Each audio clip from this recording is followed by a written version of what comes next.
নমস্কার, আমি doctor Arnab Mukhopadhyay, homeopathy বিশেষজ্ঞ। তো আজকের দিনটা হচ্ছে 10ই এপ্রিল এবং এই দিনটাকে বলা হয় ওয়ার্ল্ড হোমিওপ্যাথি ডে, বিশ্ব হোমিওপ্যাথি দিবস। এই বিশ্ব হোমিওপ্যাথি দিবস হওয়ার কারণটা কি?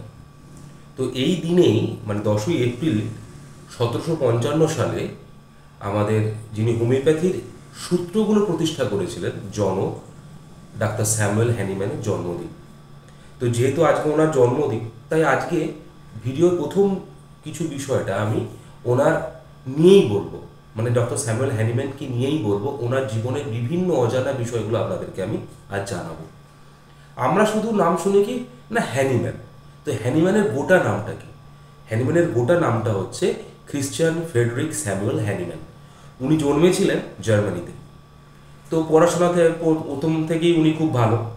এবার ওনার বাবা ওনাকে প্রথমে একটা জিনিস শিখিয়েছিল যে যখনই কোনো সিদ্ধান্ত তুমি নেবে, কোনো জিনিসকে বিশ্বাস করবে, তার আগে কি করতে হবে? আগে পরীক্ষা নিরীক্ষা করে সেটাকে প্রতিষ্ঠা করবে, তারপর তুমি নিজে ওই সিদ্ধান্তটা নেবে। প্রথম দিন থেকে উনি এই বিষয়টা কিন্তু মেনে চলেন, বাবার এই কথাটা।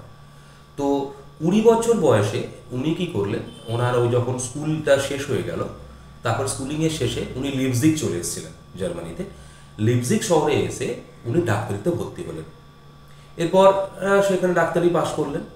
ডাক্তারি পাশ করার পর এমডি করার জন্য উনি ভিয়েনা চলে আসেন এবং এই ওনার ডাক্তারি পড়া এবং এমডি করাটা ওনার 4 বছরেই কমপ্লিট হয়ে যায়। 1799 বা আপনার 79 সাল নাগাদ, যখন ওনার 24 বছর বয়স, তখন উনি কি করেছেন, তখন উনি চিকিৎসক হিসাবে ওনার কর্মজীবন শুরু করলেন। এবারে ঠিকঠাকই চলছিল কর্মজীবন। তারপরে উনি বিয়ে থা করলেন, বাবা হলেন, এই বিষয়গুলো সমস্ত ছন্দে চলছে। কিন্তু 1784 সাল থেকে, মানে ওনার প্র্যাকটিস শুরু করার 5 বছর পরেই ওনার মধ্যে উনি আর ডাক্তারিটা করবেন না বা ওনার ডাক্তারিটা ভালো লাগবে না, এই জিনিসপত্রগুলো ওনার ভেতরে চলতে শুরু করলো। তার কারণটা কি না? তার কারণটা হচ্ছে তখন উনি খুব সহানুভূতিশীল মানুষ ছিলেন, সিম্প্যাথেটিক মানুষ ছিলেন। এবং তখন যা মানে 1800 সালের আগে আর কি, তো পৃথিবীতে যেরকম মানে আমি ধরুন ভারতবর্ষে তখন আয়ুর্বেদ চলছে, ভারতবর্ষ ছাড়া আর অন্যান্য ইউরোপিয়ান কান্ট্রি, আমেরিকা, সেখানকার কীরকম চিকিৎসা পদ্ধতি ছিল না? সেখানকার চিকিৎসা পদ্ধতি ছিল অত্যধিক ভয়ঙ্কর। যেমন ধরুন কারো যদি ব্লাড প্রেশার বেড়ে যেত, তখন হাত বা পা কেটে দিয়ে রক্ত বার করে দেওয়া হতো। রক্ত বার করে দিয়ে কি করা হতো? ব্লাড প্রেশারটাকে কমানোর চিন্তা ভাবনা করা হতো। আবার ধরুন কেউ পাগল হয়ে গেছে, কেউ হয়তো প্রচণ্ড রেগে গেছে, মারধর করছে, তখন কি করা হতো? তাকে থামানোর জন্য হাত পা কেটে দেওয়া হতো, যাতে রক্তটা বেরিয়ে যায়, সে দুর্বল হয়ে পড়ে, সে কাজ মানে আর সেই পাগলামি বা চিৎকার বা মারধর এগুলো করতে না পারে। মানে সাইকোলজিক্যাল ট্রিটমেন্ট এভাবে করা হতো। আবার ভাবুন কাউকে পাগল কুকুর, বেড়াল, শিয়ালে কামড়ে দিয়েছে, তখন কি করা হতো? সেই জায়গায় গরম তেল, আগুন, জল, সেই জায়গায় সেই অঙ্গটাকে ওইগুলো দিয়ে পুড়িয়ে দেওয়া হতো, যাতে ইনফেকশনটা আর এগিয়ে যেতে না পারে। আবার কারো স্রাব হচ্ছে, কোনো একটা বিষয় নিয়ে স্রাব চলছে, তখন ধরা হতো যে স্রাব যখন হচ্ছে মানে শরীরের কোনো একটা পয়জন জিনিসপত্র আছে, সেটা বেরিয়ে যাচ্ছে স্রাবের থ্রু দিয়ে। তো সেই স্রাবটা যাতে ওই জায়গাটাকে নষ্ট না করে, তাই শরীরের বিভিন্ন জায়গায় ক্ষত করা হতো এবং সেখানে কি করা হতো? আপনার রেশম গুঁজে দেওয়া হতো, যাতে সেখানে একটা ঘাটা থেকে রসটা বেরিয়ে তার শরীর থেকে সেই পয়জনটা বেরিয়ে চলে। এরকম আরও হাজারো একটা বিষয় ছিল। এবং তার সাথে ওখানে চিকিৎসা করার কোনো নির্দিষ্ট পদ্ধতি ছিল না। বিভিন্ন মানুষ বিভিন্ন মানে হাইপোথেটিক্যালি বা কল্পনা দিয়ে বিভিন্ন ধরনের চিকিৎসা পদ্ধতি তখন আবিষ্কার করার সেখানে চেষ্টা চলছে। এমতো অবস্থায় এই বিভৎসতা দেখে, চিকিৎসা পদ্ধতির এই বিভৎসতা দেখে, কারণ কি না, একটা রুগী রোগ হওয়ার পর তার যদি এরকম ট্রিটমেন্ট হয়, তাহলে সে কিছুদিন পর মারা গেল। তো ডাক্তারবাবুরা এটাই বুঝতে পারতেন না বা বাড়ির লোক এটা বুঝতে পারতেন না, রুগী মারাটা গেল কেন? সে রোগে মারা গেল না চিকিৎসায় মারা গেল? এই সমস্ত কিছু দেখে ওনার মনে খুব কষ্ট হলো। উনি বললেন যে না, বাদ দাও, আমি এরকম কাজ করব না। এবং উনি কি করতেন? উনি অনেক ভাষা জানতেন, অনেক ভাষা।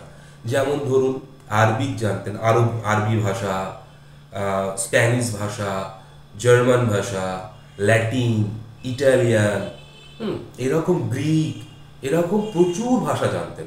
এবং উনি যে ওনার যখন উনি মেডিকেল কলেজে ভর্তি হয়েছিলেন 1775 সালে, তখন নিজের খরচে চালানোর জন্য উনি কী করতেন, বেশ কিছু বই বিভিন্ন ভাষা থেকে অন্য ভাষা অনুবাদ করতেন। অনুবাদ করে উনি কী করতেন, নিজের খরচাটা নিজে চালিয়ে নিতেন। উনি তখন বললেন যে আমি তো এরকম কাজ করিয়ে এসেছি, তাহলে একটা কাজ করি, তাহলে আমি এরকম অনুবাদেরই কাজ করি। এভাবে এরকম দিন চলতে শুরু করলো। উনি ওনার প্র্যাকটিসটা কমাতে শুরু করলেন এবং এরকম বিভিন্ন বই বিভিন্ন ভাষা অনুবাদ করতে শুরু করলেন। সেটা ছিল আপনার 1790 সাল। 1790 সালে একজন ডাক্তার কুলেন, যিনি লন্ডন ইউনিভার্সিটির মেডিসিনের প্রফেসর ছিলেন, তিনি একটা ইংরেজিতে বই লিখেছিলেন। ওনার ওই বইটাই, কুলেনের বইটাই হ্যানিম্যান কী করছিলেন, জার্মান ভাষায় অনুবাদ করছিলেন। সেখানে ডাক্তার কুলেন একটা জায়গায় লেখেন যে ম্যালেরিয়া রোগ একটা নির্দিষ্ট ওষুধে সেরে যায়, ওষুধটার নাম হচ্ছে পাইরোভিয়ান বার্ক। এই ওষুধটা খেলে সেরে যায়। এবার সারার কারণ হিসেবে উনি বলেছিলেন যে এই পাইরোভিয়ান বার্কটা হচ্ছে যে প্রচণ্ড পরিমাণে তেতো, আর এই ওষুধটা খেলে লিভারে আপনার স্টোমাকে টনিকের কাজ করে, এই জন্য এটা ম্যালেরিয়াটা সেরে যায়। তো হ্যানিম্যান প্রথম থেকেই শিখেছিলেন বাবার কাছ থেকে যে বাবা, পরীক্ষা নিরীক্ষা না করে আমি কোনো জিনিসপত্র মেনে নেব না। ওনার এই বিষয়টা মাথায় খটকা লাগলো। তার কারণটা কি না, আরও তো অনেক জিনিসপত্র আছে যেটা খুব তেতো খেতে। আমাদের এখানে ধরুন উচ্ছে, করলা, নিম পাতা, এরকম তো প্রচুর তেতো খাবার আছে। তো আমরা যদি এরকম খাবার প্যাডিয়ার রোগকে খাওয়াই, যাতে রোগ আছে আর কি, তা কি ভালো হয়ে যাবে? উনি প্রশ্ন করলেন, তেতো খাবার খাওয়ালেই যদি ভালো হয়ে যায়, তাহলে আমি অন্য তেতো খাওয়াবো, তাহলে আমি পাইরোভিয়ান বার্ক খাওয়াবো কেন? তো সেইখান থেকে তো উনি চিন্তা ভাবনা করলেন, নিশ্চয়ই এটা তেতোর জন্য নয়, অন্য কোনো বিষয় আছে।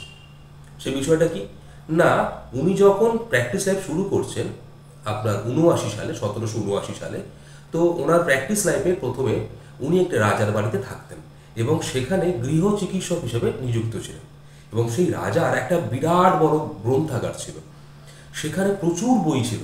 এবং উনি যেহেতু খুব স্টুডিয়াস ছিলেন, খুব পড়াশোনা করতে পারতেন, তাই ওই গ্রন্থাগারের দেখাশোনাটাও উনি নিজে ভার নিয়েছিলেন এবং এবং সারা জীবন উনি প্রচুর পড়াশোনা করেছিলেন। এবং চিকিৎসকদের আমরা যারা আছি এখন, যদিও আয়ুর্বেদের কথা বাদ দিচ্ছি, কারণ বিদেশি লোকেরা কী করে, আমাদের শিক্ষাটাকে অতটা বেশি গুরুত্ব দেয় না। তো যদি আমরা আয়ুর্বেদের কথা বাদ দিই, তখন সেখানে বলা হয় যে চিকিৎসার যে জনক বা মানে মেডিসিনের যে জনক, তার নাম হচ্ছে হিপোক্রেটস। সেই হিপোক্রেটস ছিল গ্রিসের লোক। এই হিপোক্রেটস ভদ্রলোক বা চিকিৎসক, তিনি কি করেছিলেন, তিনি তার জীবনে প্রচুর জিনিসপত্র, চিকিৎসার বিজ্ঞান নিয়ে প্রচুর গবেষণা করেছিলেন।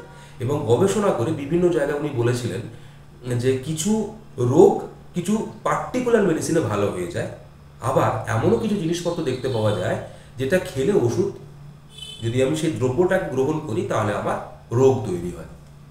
তো এই সূত্রটা হ্যানিম্যানের প্রথম মাথায় আসে। উনি তখন বললেন, ঠিক আছে, দেখা যাক, তাহলে বোধহয় আমি যদি ওই সূত্রটাকে একটুখানি প্রয়োগ করে দেখি, পরীক্ষা নিরীক্ষা করে দেখি কী হয়।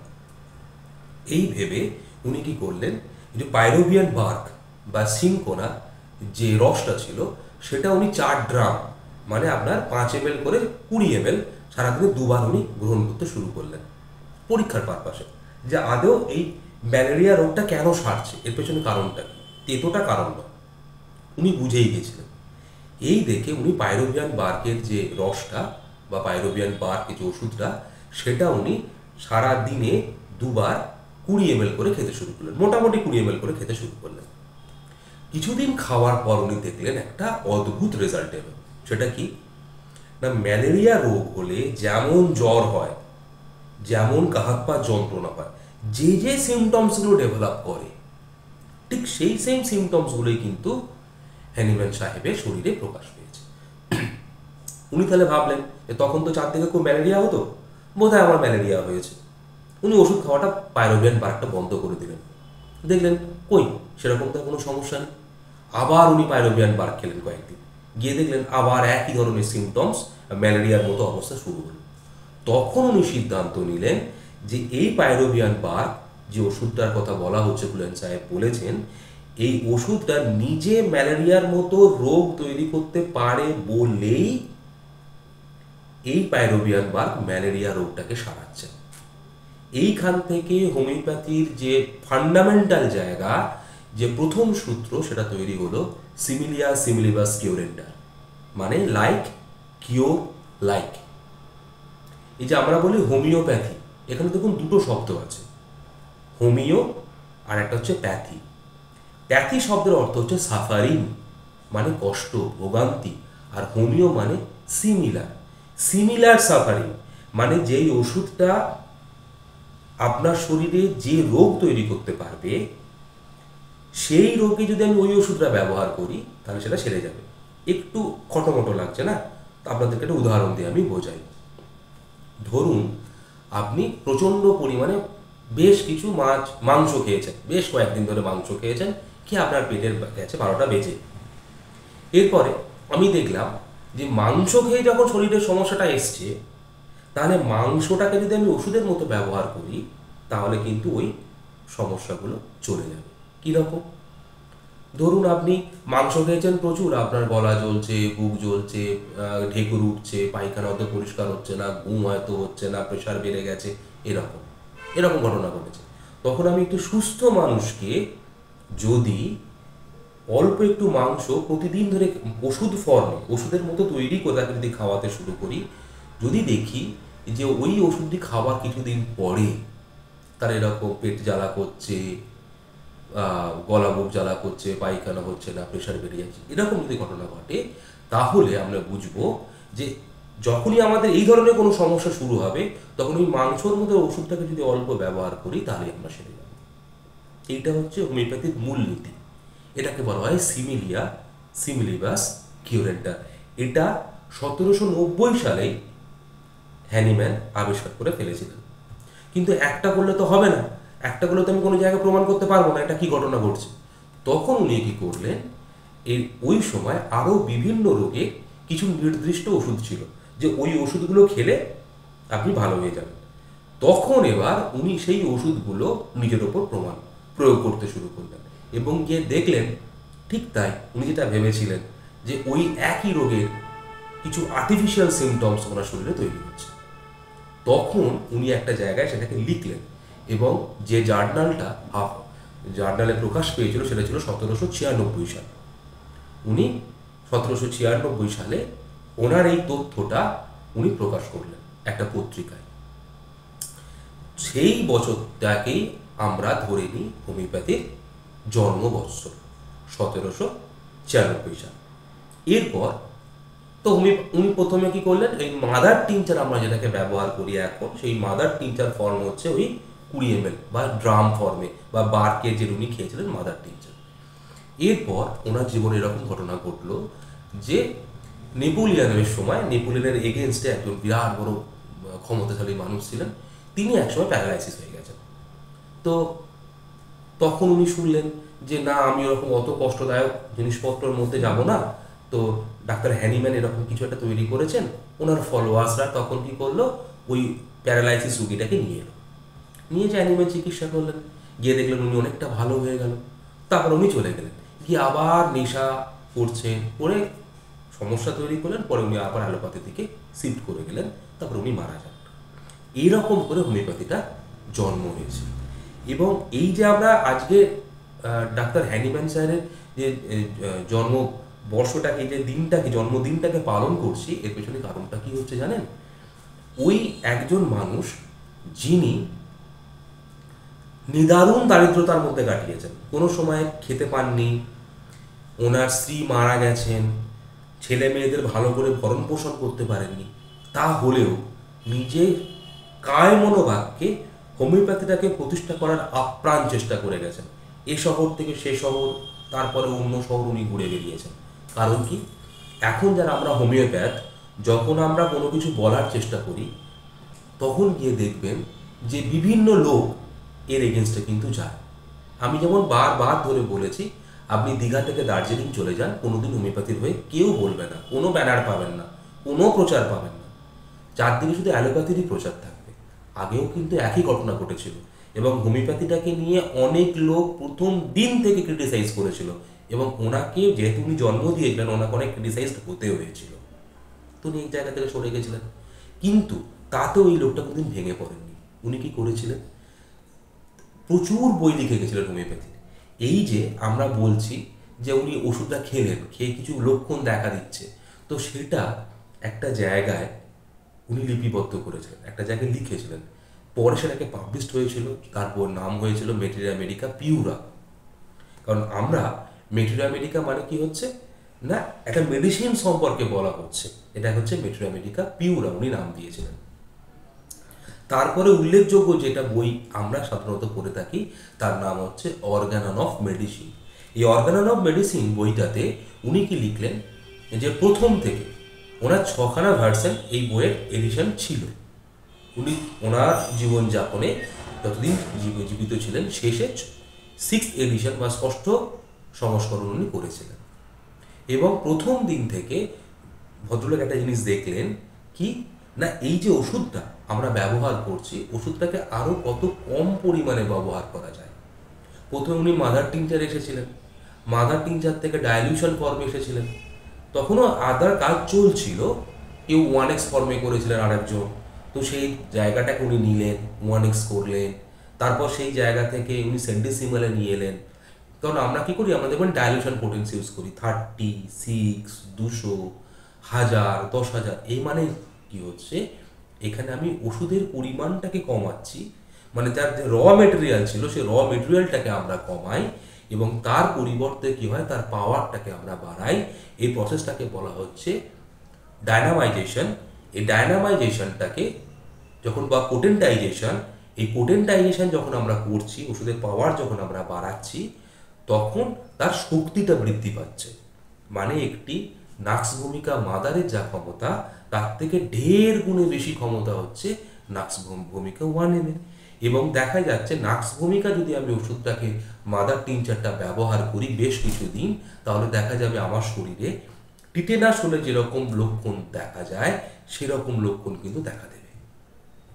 সেই জায়গাটা যদি আমি নাক্স ভূমিকা 1M ব্যবহার করি বা 30 ব্যবহার করি, সেখানে দেখা যাবে যে তার যে বিষক্রিয়া ছিল, নাক্স ভূমিকা হচ্ছে একটা বিষ, এই বিষক্রিয়াটা কি করে কমানো যায়, উনি ডায়ালিউশন করেছিলেন, তার সাথে পোটেন্টাইজেশন করেছিলেন, শক্তি বৃদ্ধি করেছিলেন, করতে করতে করতে করতে উনি এগিয়ে গেছিলেন।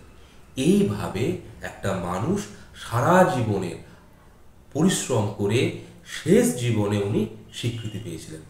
এইটা হচ্ছে আমাদের হ্যানিম্যান সাহেব, যিনি গোটা পৃথিবীর কাছে হোমিওপ্যাথিটাকে তুলে ধরেছিলেন। আজকে ওনার জীবন সম্পর্কে কিছুটা আমি বললাম, অনেক বড় জীবন। যদি আপনাদের ভালো লেগে থাকে তো অবশ্যই লাইক করে দেবেন, আর যারা হোমিওপ্যাথি বিষয় নিয়ে জানতে চায় তাদেরকে এটা শেয়ার করে দিন, আর অবশ্যই সাবস্ক্রাইব করে রাখবেন। ভালো থাকবেন, টেক কেয়ার, গুড বাই।